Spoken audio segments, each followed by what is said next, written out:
perspectives, we can utilize the form factors. So all those things we will try to see. So there are two major demonstrations. One is, as we see on the screen, the B2B migration.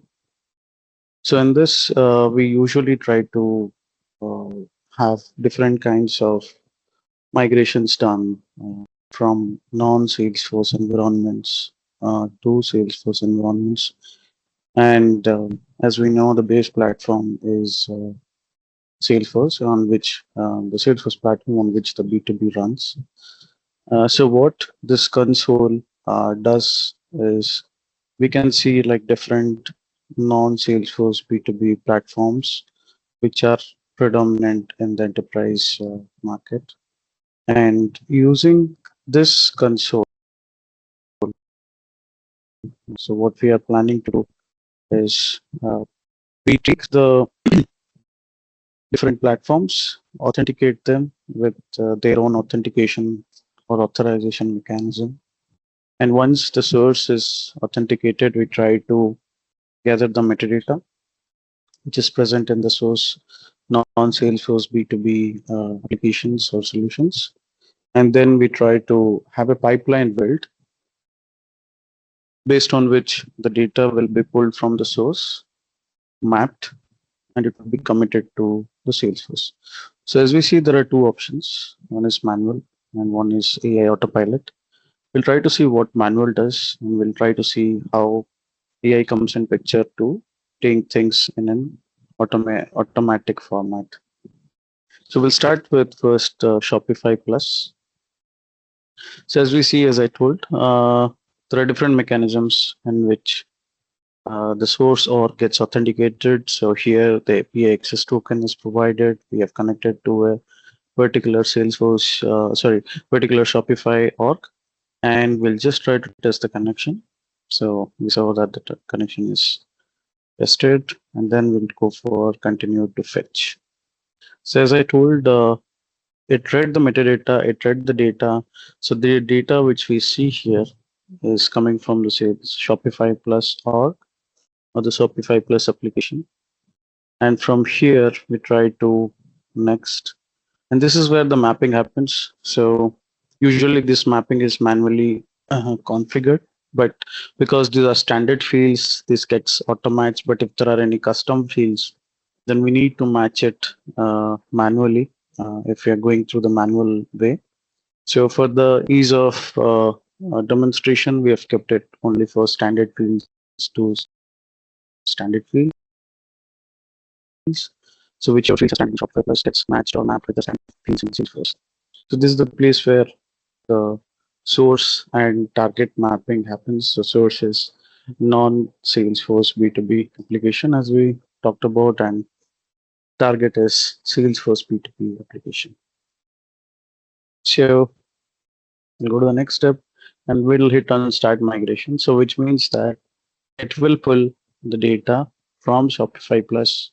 Based on the mapping, it will get the data and commit to Salesforce. So the good thing is we don't get duplicates.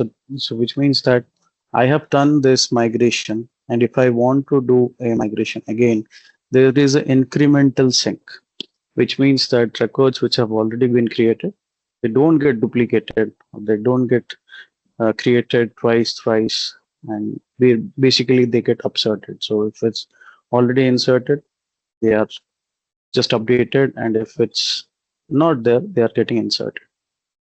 And this is where we finally see the screen where we see the data which is being created. So there are like links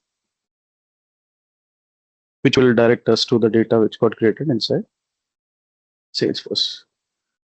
Okay. So now we'll try to go the same way, but we'll try to go with the autopilot. Now, whatever steps I did, so all those steps will be performed by the agent which we select here. The Salesforce provides native models to be called from Apex. We can call it from LWC. So this is a Apex and LWC powered console.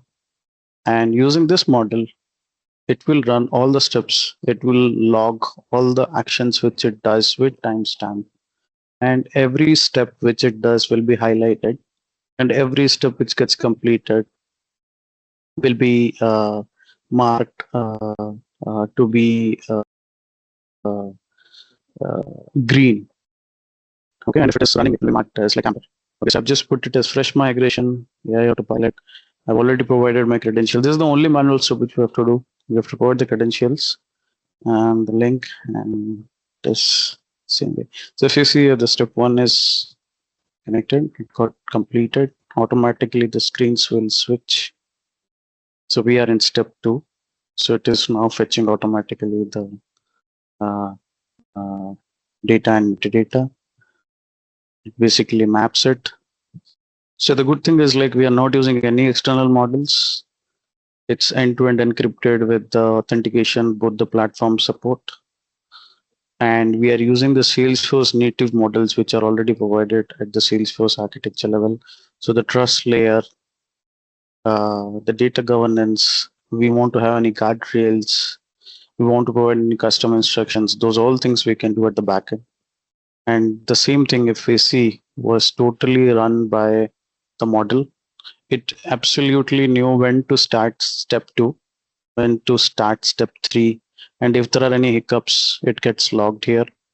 And usually, if there is any hiccups, the system is designed in such a way that we'll try to push the records which are getting committed successfully, and when there is a failure, we can make it to rerun the model, and it will do it till it fixes all the issues and the data gets migrated. So right now we saw the demo which is syncing from the standard tables of a non-Salesforce B2B application to Salesforce B2B application, or the Salesforce B2B orgs. So similarly, as this is a podium where different kinds of applications can be there. So right now it supports these 4 applications, and we'll do the same thing for e-commerce. So it exactly runs step 1, and once it gets completed, it will go to step 2, then step 3, and step 4.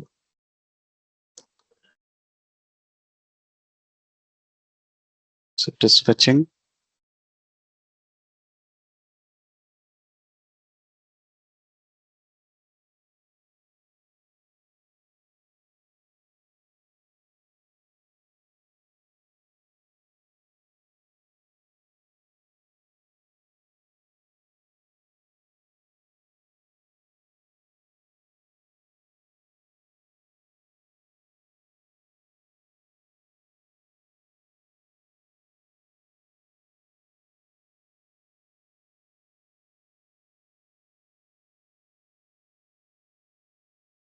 So it completed. So same way it does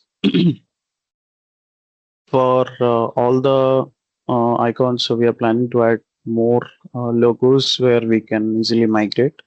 So I'll show just with the commerce tools how it works. Here it got connected.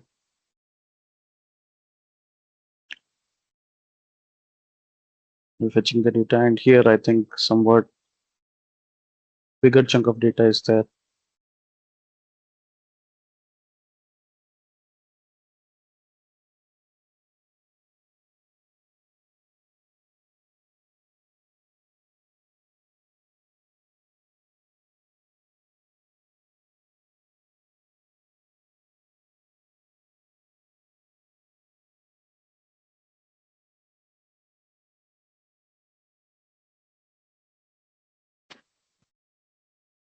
So we have a small advice context of this migration console, and we can get if anywhere there is any ambiguity, this basically helps. So this is majorly the B2B Migration Console demo which we have, and right now we are trying to add more logos as we have told, but this is what it basically does. Now,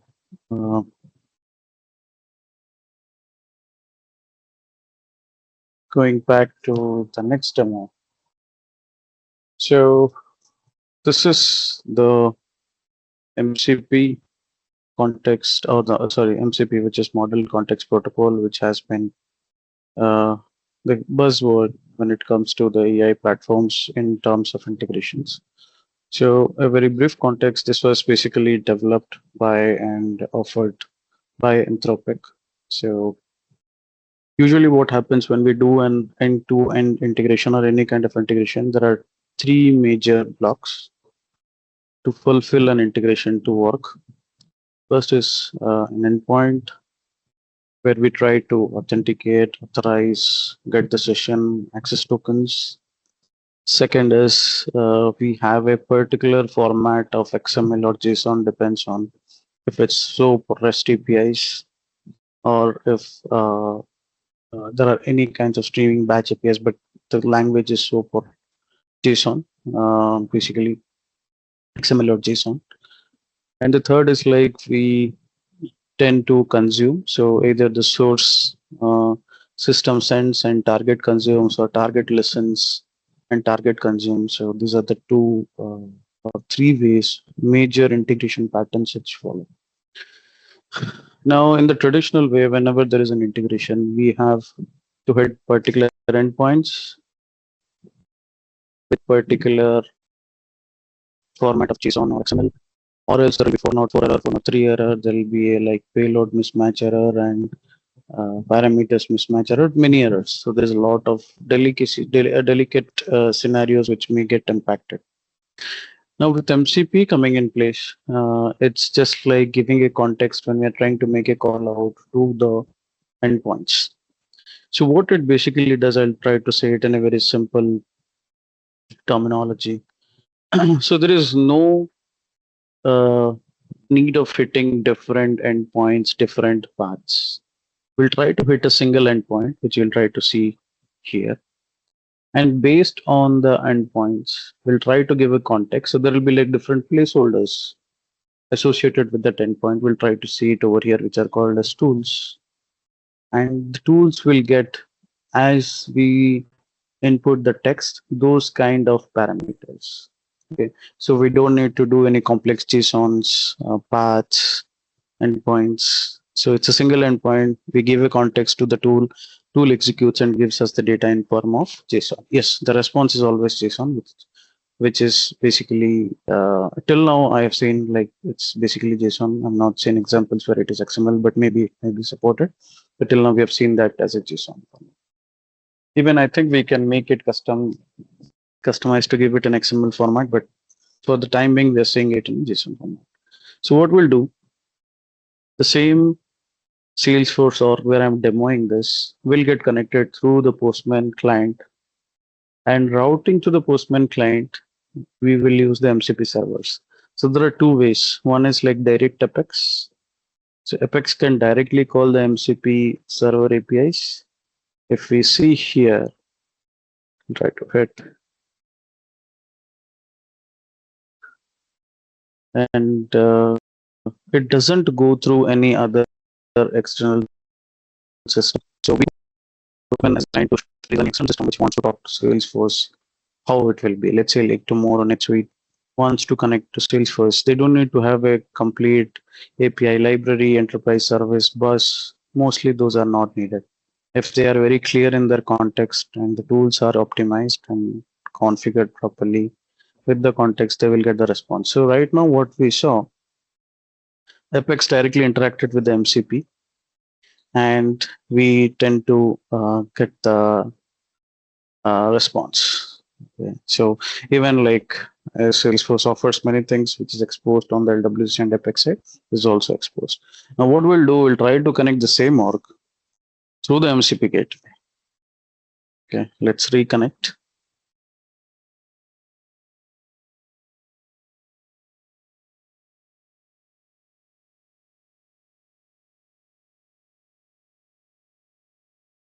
So we are connected. Usually this is having a longer ping time. We'll try to ping it and see if it is connected.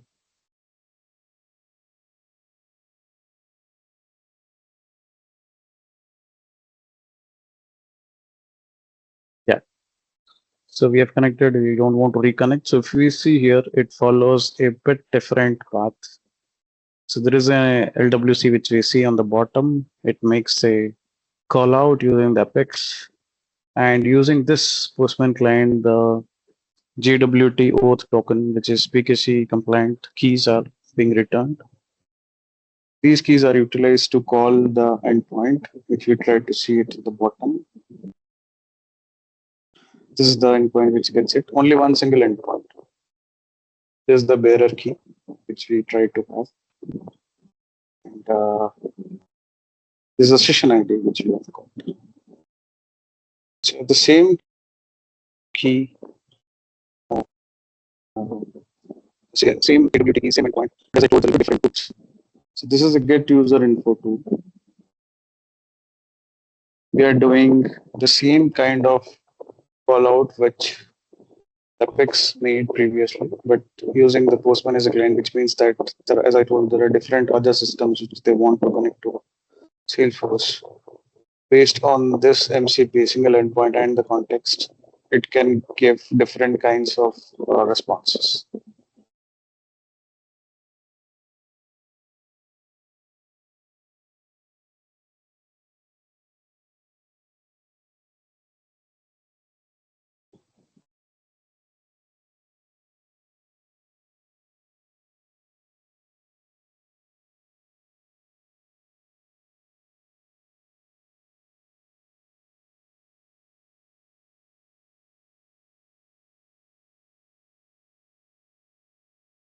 The session is cached. What I'll try to do is I'll try to run this one.